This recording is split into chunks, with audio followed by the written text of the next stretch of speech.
PGI pun memusuhi saya ketika saya membela KC.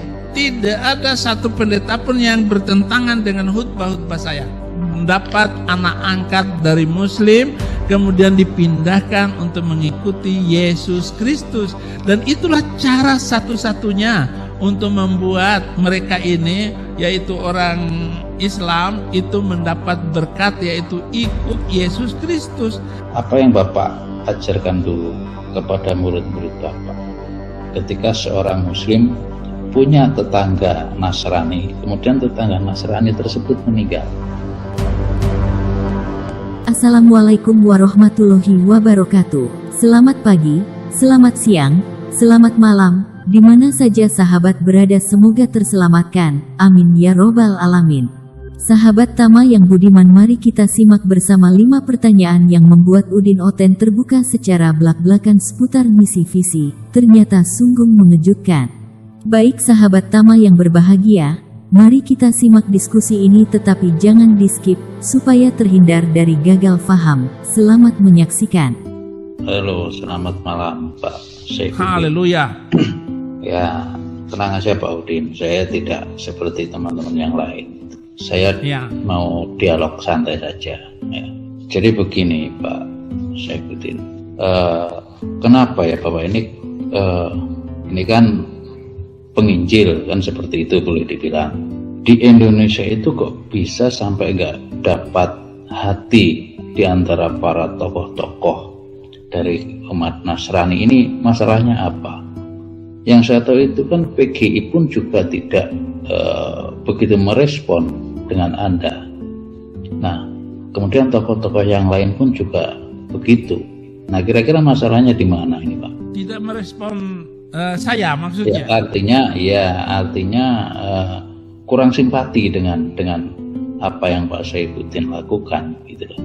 Oh iya, PGI pun memusuhi saya ketika saya membela KC. Dia membela pemerintah, membela MUI. Ketika gereja dibakar, PGI nggak ngomong, nggak berani ngomong. Yang ngomong Saifuddin Ibrahim. Maka pantas semacam PGI itu semacam FPI, semacam MUI. Jadi nggak ada urusan, saya nggak mau diomongin orang, nggak mau direspon orang, nggak masalah, itu bukan urusan saya. Yesus Kristus ketika itu membawa firman, membawa dirinya, itu dimusuhi seluruh ahli-ahli Taurat dan orang-orang Farisi. Sudah merupakan aturan zaman, aturan masa, bahwa pembawa berita kebenaran dimusuhi. Dan orang-orang idealis itu selalu ditipu oleh para penipu di sekitarnya. Nah, itu jawaban saya dulu, Pak Rudi. Iya, terus Pak, sekarang itu kalau, ya itu kan kasuistik Pak.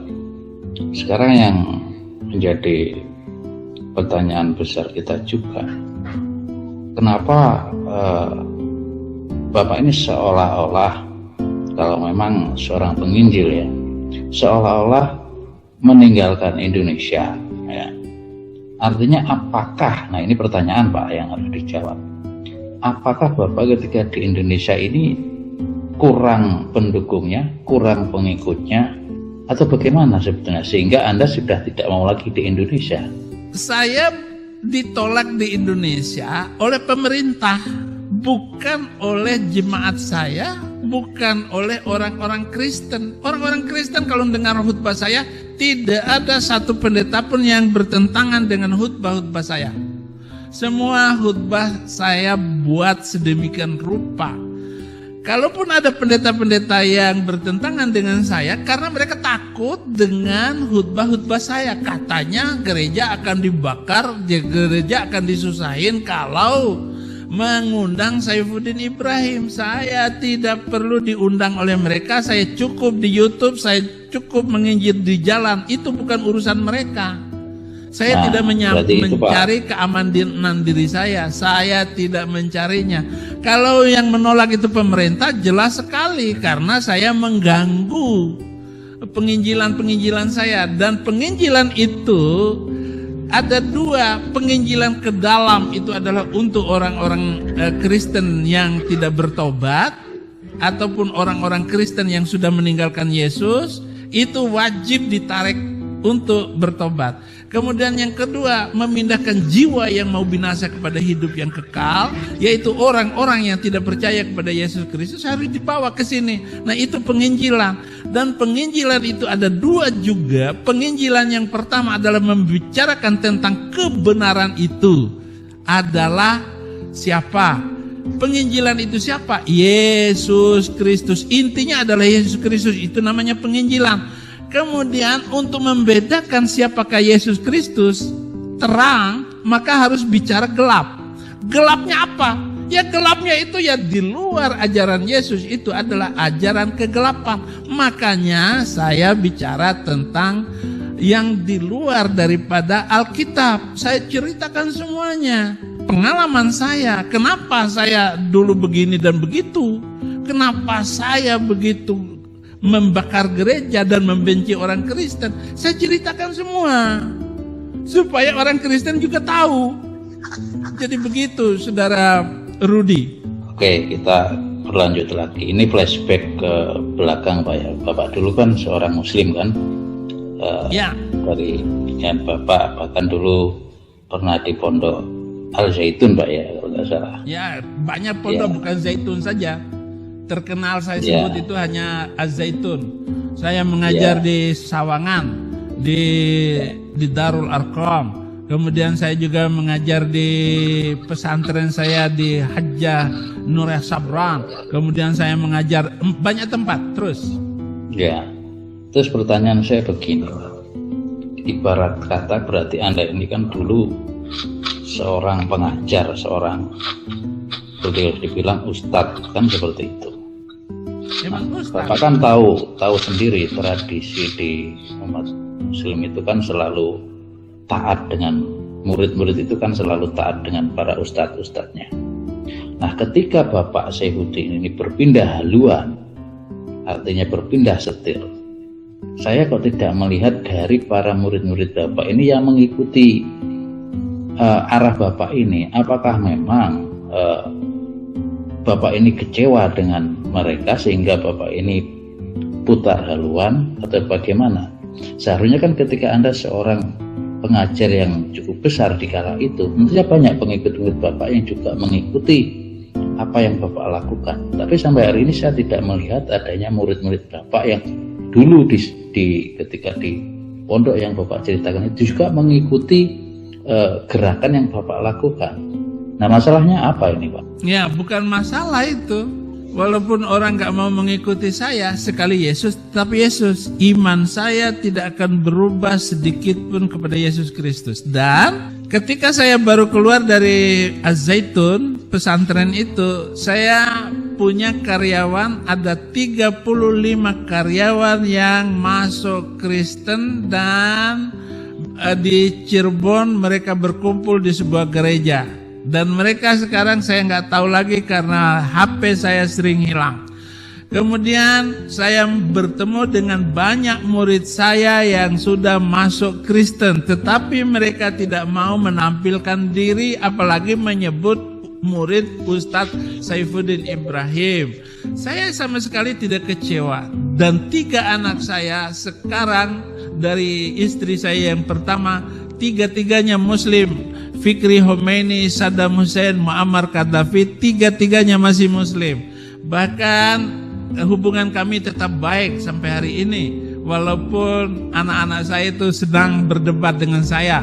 Dan saya tetap berdoa supaya mereka terima Yesus Kristus. Nah, jadi mungkin Bapak saja yang belum kenal murid-murid saya yang sudah terima Yesus Kristus.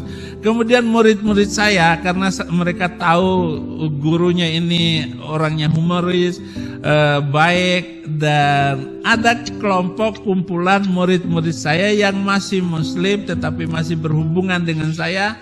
Dan kalau saya di Indonesia, kita libur akhir tahun Desember, saya bawa anak-anak saya. Terima kasih ya, murid saya ada namanya Denny, itu pemberani, anak murid saya itu Denny itu. Jadi dia pun tidak tersinggung kalau tidak marah kalau saya sebut namanya di siaran ini. Jadi begitu Pak Rudi. Ya, terakhir Pak, terakhir. Mohon maaf ya Pak. Selama ini Bapak ini kan dikenal dengan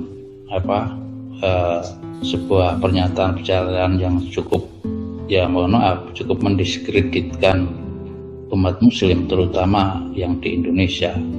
Dan Bapak juga membawakan ayat-ayat Al-Quran, kemudian hadis-hadis, ya, yang dimana, mohon maaf sekali lagi itu kurang pas penjelasannya kalau di Islam.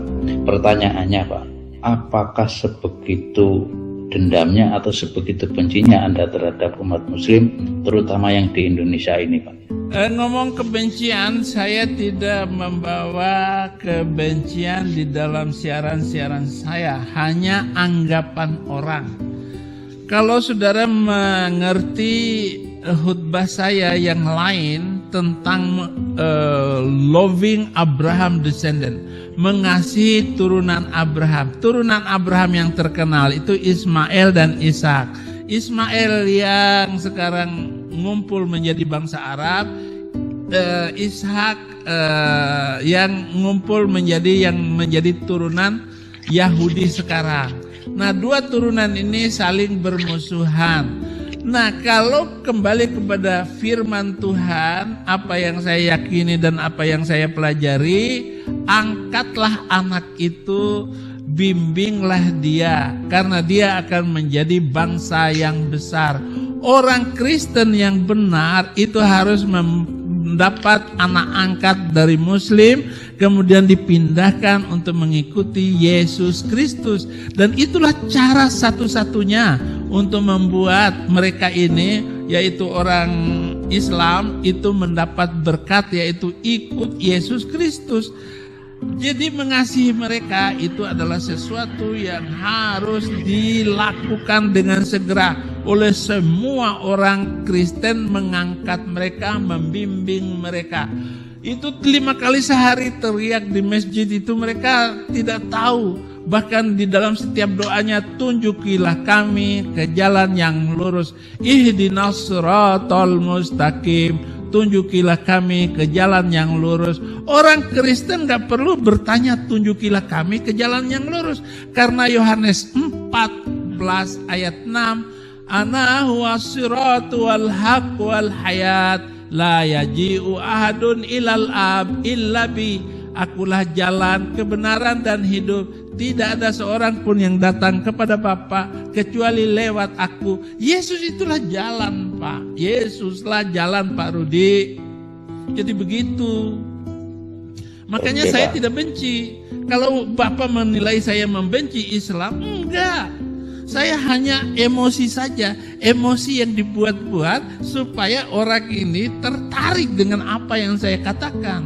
Dan apa yang saya sampaikan itu menjadi bagian dari ingatan. Jadi kalau nggak model begitu, orang Indonesia nggak akan berubah. Berarti itu boleh dibilang sebuah trik gitu ya Pak? Ya trik saja. Mana saya membenci? Coba lihat orang-orang yang Muslim yang dekat dengan saya bagi-bagi beras, saya bagi makanan, saya bagi apa saja yang perlu saya bagi. Kalau saya mau kaya, sejak saya Kristen, itu saya sudah jadi kaya raya. Waktu saya di penjara itu uang itu kalau saya kumpulkan ketika saya dalam penjara itu bisa beli 2 Innova. Tetapi saya bagikan semua uang itu untuk orang-orang yang di penjara. Tentu mereka yang sudah kenal dengan saya dan masuk gereja di dalam penjara. Saya memenangkan di Bareskrim itu 18 Muslim terima Yesus. Penjara yang kedua di Tangerang itu 60 Muslim terima Yesus. Penjara yang ketiga di Tangerang kelas 1 120 muslim terima Yesus Kristus sebagai Tuhan dan Juru Selamat. Itu tandanya saya cinta dengan orang Islam. Yang saya benci ajarannya. Sekali lagi, saya tidak membenci manusia, tetapi yang saya benci ajarannya.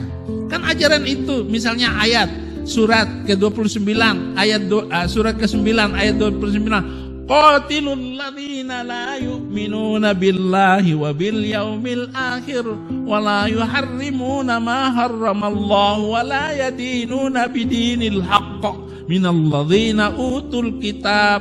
Perangilah orang-orang yang tidak beriman kepada Allah dan hari kemudian mereka tidak mengharamkan apa yang diharamkan oleh Allah dan Rasul. Mereka tidak beragama dengan agama yang benar, yaitu agama Islam. Siapakah mereka itu?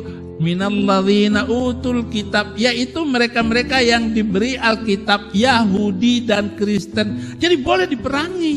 Jadi begitu Pak Rudi. Terima kasih. Terakhir Pak Saifuddin, terakhir. Ya, mari. Ya, begini Pak Saifuddin, saya mau tanya. Ini supaya mengingat kembali terhadap kalau Bapak dulu pernah mengajar di pesantren. Ini pertanyaan saya begini Pak. Apa yang Bapak ajarkan dulu kepada murid-murid Bapak ketika seorang muslim punya tetangga Nasrani, kemudian tetangga Nasrani tersebut meninggal? Nah, apa dulu yang Bapak sampaikan terhadap murid-murid Bapak ketika masih di muslim dulu? Mohon maaf Pak, ini sekaligus saya bertanya tentang kalau Bapak dulu memang pernah mengajar, tentunya akan ada sebuah kajian fikih yang Bapak sampaikan di situ. Monggo Pak. Sebagai tetangga kita harus melakukan yang terbaik, karena tetangga itulah yang pertama kali kita minta bantuan. Maka misalnya kalau kita sakit, ya tetangga, kita boleh bergaul dengan tetangga. Ta'arafu, ta'awanu. Jadi berkenalan dan menolong. Seperti ajaran Quran, itu yang saya ajarkan. Walaupun ketika itu hukumnya, saya Pak, tidak suka dengan kekristenan, tetapi saya harus membantunya dengan mengajar seperti itu murid-murid saya. Maka pesantren Zaitun itu pusat pendidikan toleransi dan damai, serta pendidikan sains dan teknologi. Berarti Bapak tidak tahu hukumnya itu ya? Iya, saya bagaimanapun saya mengajari santri saya untuk hidup toleransi dan damai.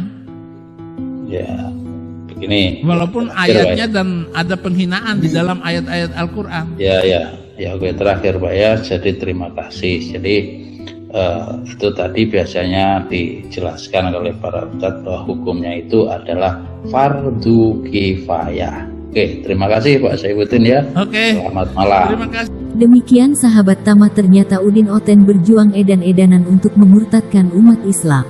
Bagaimana menurut sahabat Tama? Untuk itu bila berkenan berikan komentar dan bagikan video ini. Sekian dan terima kasih, mohon maklum bila ada kata yang salah. Sampai jumpa di video selanjutnya. Assalamualaikum warahmatullahi wabarakatuh.